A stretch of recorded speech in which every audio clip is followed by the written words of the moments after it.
Good morning बच्चों। आज मैं आप लोगों को जूनियर तथा हाई स्कूल लेवल का भी दो चरों वाले रैखिक समीकरण को सारणी विधि से बता रहा हूँ तथा ज्यामिति विधि से उसका निरूपण भी बताऊँगा। तो इसके पहले दो चरों वाले रैखिक समीकरण को हमने विलोपन, प्रतिस्थापन और वज्र गुणन विधि आदि विधियों से बताएं। आज मैं आप लोगों को सारणी विधि से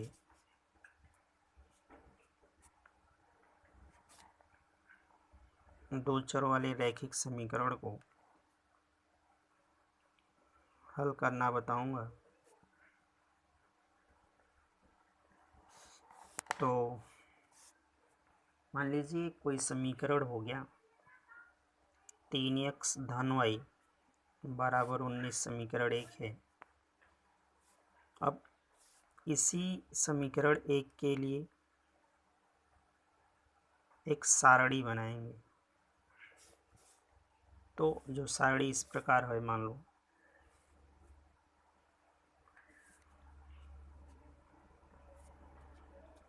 तो जैसे यहाँ x लिख लेते हैं, यहाँ y लिख लेते हैं। अब ध्यान दीजिए,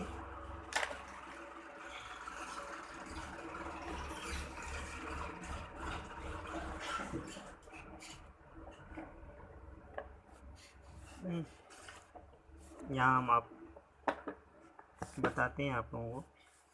जैसे x का ऐसा मान रखिए, जैसे x का और y का ऐसा मान रखिए। जैसे x का कोई मान रखते हैं तो 3 में उसका गुणा हो जाएगा, और y का कुछ भी रखते हैं या धन रखते हैं तो इसमें जुड़ेगा, ऋण रखते हैं तो इसमें घटेगा। ऐसा करने पर, जोड़ने घटाने पर उसका मान 19 आ जाए। ठीक है।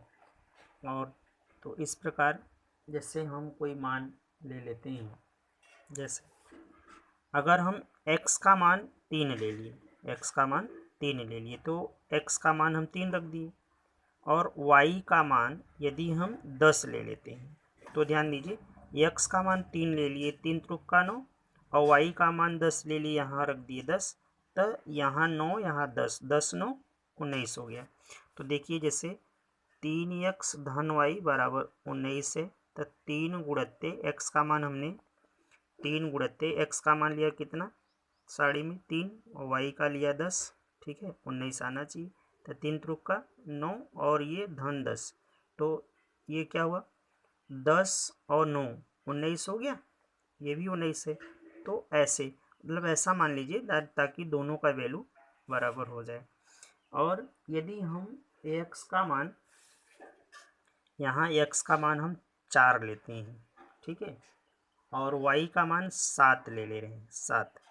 तो ध्यान दीजिए, इसको देखिए, जैसे समीकरण किस में रखना है, 3x धन y बराबर 19 में रखना है। तो 3 गुणे हम सारणी में वैल्यू लिए, मतलब x का ये है ना, ये x का 4 ले लिए, तो यहाँ रख दिए 4, और y का ले लिए हैं 7, तो यहाँ रख दिए 7, 19 आना चाहिए। तो 4 तिहाई 12 धन 7 बराबर 19, तो 12 7 19 बराबर 19 हो गया। ये हो गया। और अगला हम ले लिए, यदि x का मान 5 ले लिए, ध्यान दीजिए, अब ऐसे ही कर लीजिए, इसका x का मान 5 ले लिए, तो अगर यहाँ हम 5 रख देंगे तो 5 तिहाई 15 हो गया।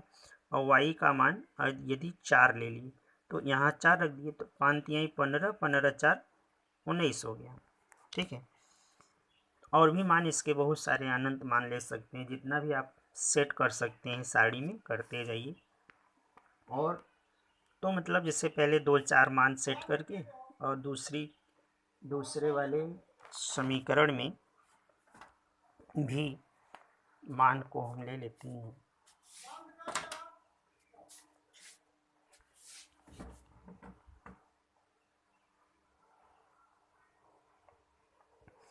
तो दूसरी वाली सारणी भी हम ले लेते हैं। जैसे दूसरा सारणी ये है, पहले समीकरण लिख लिए, 4x माइनस 3y बराबर 8 हो गया, ये दूसरा वाला समीकरण हुआ। अब हम इसके लिए सारणी बनाते हैं,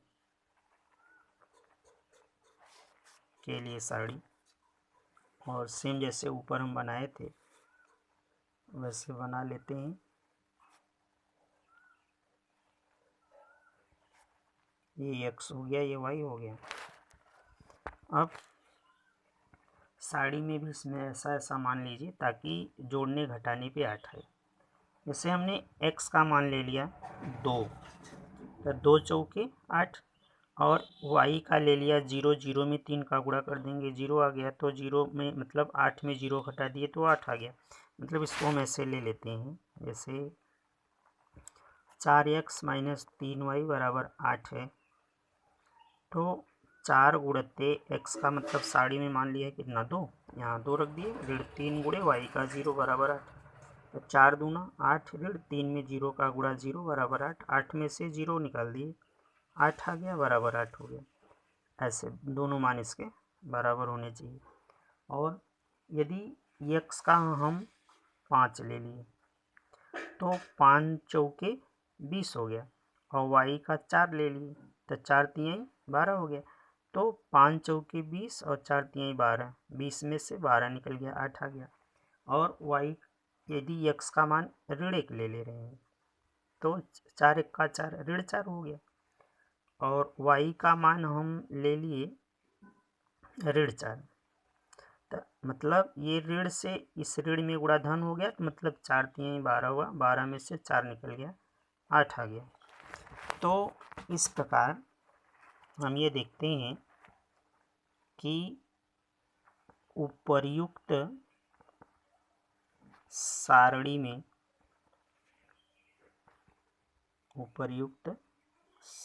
में ऐसा मान देखिए जो दोनों में मिले, पहले भी सारणी में दूसरी में। तो पहले में देखो x का मान 5 है, y का मान 4 है, और दूसरे वाले में भी x का मान 5 है, y का मान 4 है। तो उपर्युक्त दोनों सारणी में x बराबर 5, x बराबर 5 और y बराबर 4 दोनों में उभयनिष्ठ है, दोनों में उभयनिष्ठ है। तो जो दोनों सारणी में उभयनिष्ठ है वही मान दोनों समीकरण का हल होगा। तो x बराबर 5 और y बराबर 4 समीकरण का हल होगा। और ये किए है कि यदि इसका ज्यामिति विधि से निरूपण पूछे तो सबसे पहले हम एक ग्राफ बनाते हैं ऐसे, ठीक है। सबसे पहले हम इसका ग्राफ बनाते हैं, ये x होता है, ये x डैश होता है, ये y होता है, ये y डैश होता है, बीच में इसका 0 पॉइंट लिखते हैं। और जब चलते हैं हम चतुर्थांश में तो इसको हम O मानते हैं, O माने ओरिजिन, इसका मूल बिंदु। तो इसमें निर्देशांक की तो ज़रूरत है नहीं, यहाँ हम इसको संख्या रेखा पे दर्शाना चाहते हैं। तो हम देखिए पहले वाले समीकरण में देखिए x का मतलब धनात्मक संख्या कितना है, सबसे बड़ा 5 है, तो दूसरे में भी x की धनात्मक संख्या 5 है, तो हम x पे 5 पॉइंट दर्शाएंगे, 1 2 3 4 5 समान दूरी लेके। और फिर x का देखिए x के मतलब पहले वाले समीकरण में सारणी में x का ऐसी कौन सी ऋणात्मक संख्या है जो सबसे बड़ी है, तो पहले वाले में ऋण है ही नहीं और दूसरे वाले में ऋण 1 है, तो x का ऋण वैल्यू यहाँ होता है, x का ऋण 1 हो गया यहाँ। अब y का देखिए धन कितना है, 10 है, और इसमें y का मैंने सबसे बड़ा 10 है, तो y ऊपर 10 लिख लीजिए, 1 2 3 4 5 6 7 8 9 10, ये y का हो गया। अब फिर y का ऋण में देखो, y का ऋण इसमें धन है सब, इसमें ऋण 4 है, तो y का ऋण 4 मतलब यहाँ नीचे हुआ 1 2 3 4।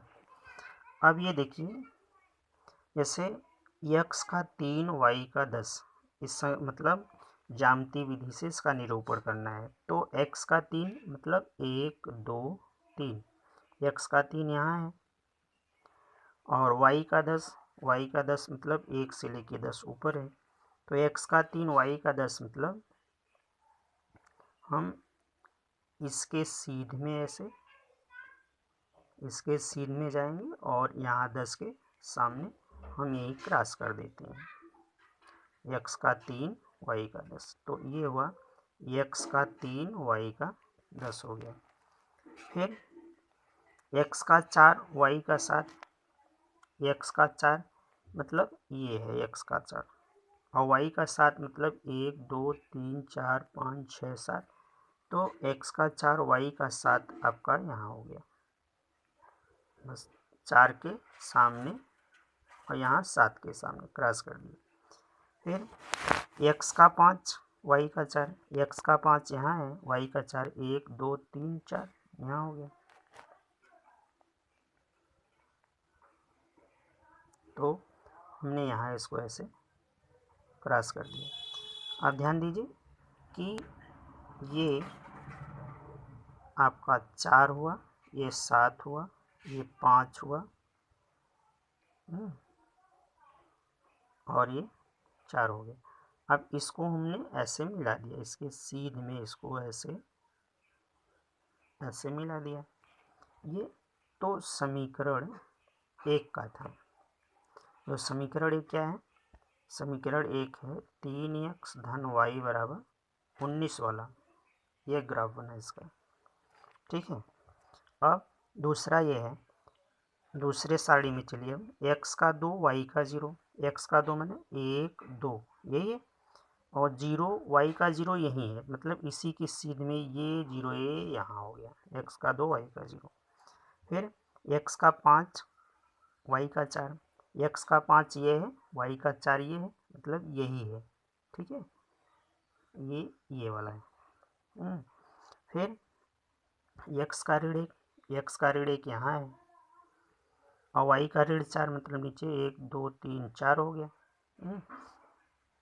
तो थोड़ा इसकी दूरी कम होनी चाहिए, 1 2 3 4, तो x का ऋण 1 y का मतलब ये इसी के सामने ऐसे हो गया, तो इसको हमने ये ऐसे मिला दिया, ठीक है। तो ये आपका हो गया 2 0, और ये हुआ ऋण 1 और ऋण 4, 1 ये नहीं है 2 2 3 4, ठीक। तो ये देखिए इसमें ये समीकरण 2 का हो गया। और समीकरण 2 क्या है? समीकरण 2 है 4x माइनस 3y बराबर 8, ये समीकरण 2 का है। तो समीकरण 1 की जो रेखा है और समीकरण 2 की जो रेखा है, ये एक दूसरे को कहाँ प्रच्छेद किए? ये एक दूसरे को प्रच्छेद किए 5 और 4 पर। तो जो ग्राफीय निरूपण इसका होता है, जो इसका ग्राफीय निरूपण होता है, इसमें ये होता है जो दोनों रेखाओं का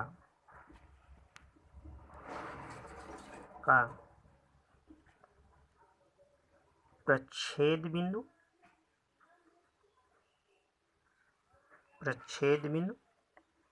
इस समीकरण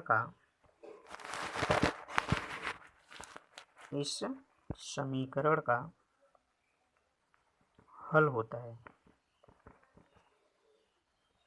इस समीकरण का हल होता है। तो इसका प्रच्छेद बिंदु क्या है? x का 5 y बराबर 4, x बराबर 5 y बराबर 4, इस समीकरण का हल है।